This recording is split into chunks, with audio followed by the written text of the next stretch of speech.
Assalomu alaykum hurmatli televizor ko'rguvchilar. Uyg'ur televiziyasining kundalik xabarlarini ko'rishinglarni qarshi olamiz. Kahramonmaraşdagi xalqaro yig'inda Sharq Turkiston mustaqillik ro'yi tanishtirildi. Xitoy konsuli Rossiyada karantin qilindi. Türk qizi Alanur Aqinji xalqaro matematika musobaqasida birinchi bo'ldi. Tövəndə diqqətinizlər xəbərlərimizin təfsili məzmunlarında bolsun.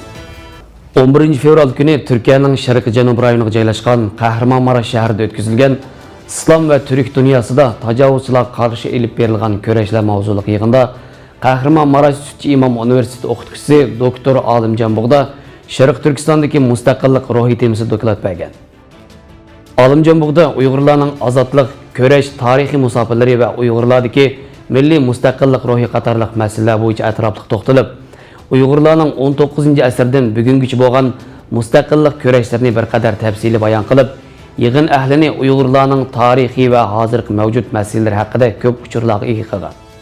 Mazkur muhokama yig'iniga Uyg'urlardan boshqa yana Turkiya mutaxassislari va bir qism burun tajovuzchilik uchirgan allardan kelgan mutaxassislar ishtirok qilib doklad bergan bo'lib, ularning orasida Moldova Cumhuriyetidagi Turkiy millat Gagavuzlarning avtonom rayonining raisi, shuningdek Falastin, Yaman, Bosniya, Liviya qatorliq allarning bir qism vakillari qatnashgan.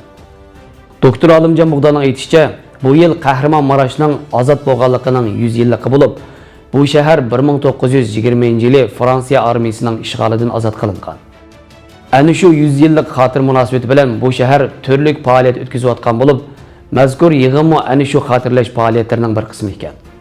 Kahramonmaraş Türkiye'nin Mustafa Kemal Atatürk rəhbərligidəki azadlıq uruş tarixida muhim səhif yaratgan vilayet bo'lib, mazkur vilayetning azad bo'lishi Türkiye Cumhuriyeti qurilishida muhim rol o'ynagan. Kahramonmaraşning azad bo'lganligining 100 yillik munosabati bilan 45 kundan buyon har xil faoliyatlar o'tkazilayotgan bo'lib, bu faoliyatlarning ko'pida Uyg'ur masalasiga o'rin berilgan. Kahramonmaraş shahrining boshlig'i o'tgan yili Xitoyning Yiwu shahri bilan qarindosh shahar bo'lish to'xtamnomasiga qo'l qo'yganlik uchun Türk xalqining va ommaviy tashkilotlarning qattiq noroziligiga uchragan edi.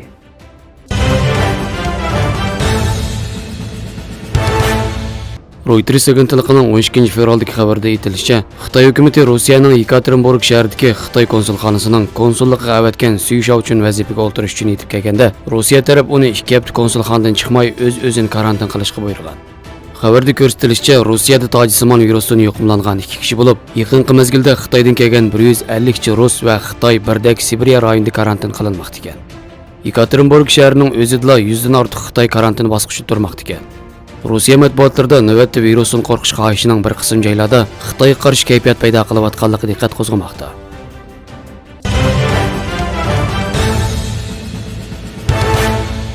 İzmir'de yaşaydigan 10 yaşlı kız Alanur Aqinji xalqaro Karibo matematika musobaqasida birinchi bo'ldi. Bundan burunmi ko'plagan musobaqalarda ustunlikni qo'lga keltirgan Alanur Aqinji yaqinda Kanadadagi bir o'rinning internet orqali o'xshash bo'lmagan davlatlardan 7328 o'quvchining qatnashi bilan o'tkazgan xalqaro Karibo matematika musobaqasida sharaf bilan dunyo birinchilikka erishgan. Har yili 6 qatim 12 kategoriya bo'yicha o'tkazilgan musobaqa ingliz, fransuz va faris tillarida o'tkaziladi ekan.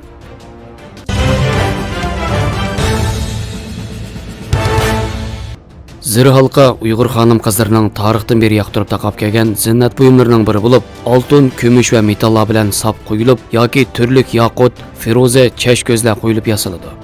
Ziri kilik bilan tortib so'zib, sim qilib, ziri halqasi va ishki agimlarni egib, anjur shaklda kesilgan oltinni qo'yib, kapsharlab tutashtiriladi. Ziri halqalar ko'pincha Qashqarda ko'p taralgan bo'lib, bodilik ziri, quchoch ziri, mixvaliq ziri, manti ziri, soat nusxa ziri qatorliqlarga bilinadi. Türk tilla divanida ziri degan so'z zinnat buyumi deb izohlangan bo'lib, 11-asrda küpe deb atilganligi xotirlangan. Küpe halqalarga berilgan umumiy nom bo'lib, Türk tilla divanida yana halqa ma'nosida keladigan boshqa so'zlar uchraydi. Halqalar yasalishi va shakli qarab ismlari o'xshamaydi. Asosan oltin, kumushdan yasalgan halqalarni o'ksak deb atiladi. Ayollar bu xil halqalarni taqsa, urag'ut o'kmalandi.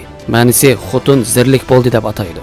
Yana bir xil to'lg'ash deb atalgan sanglaydigan unchidan yasalgan halqalar tilg'ilingan. Ziri halqa chet ellarda va vatanimiz Sharq Turkistonda saqlanayotgan tarixiy yodgorliklar ichida o'rin olgan bo'lib, Shvetsiya etnografiya muzeyida saqlanmoqda. Xabarlarimizni ko'rganingizga rahmat. Ko'rishguncha omon bo'linglar. Xayr xo'sh. Allohga omonat.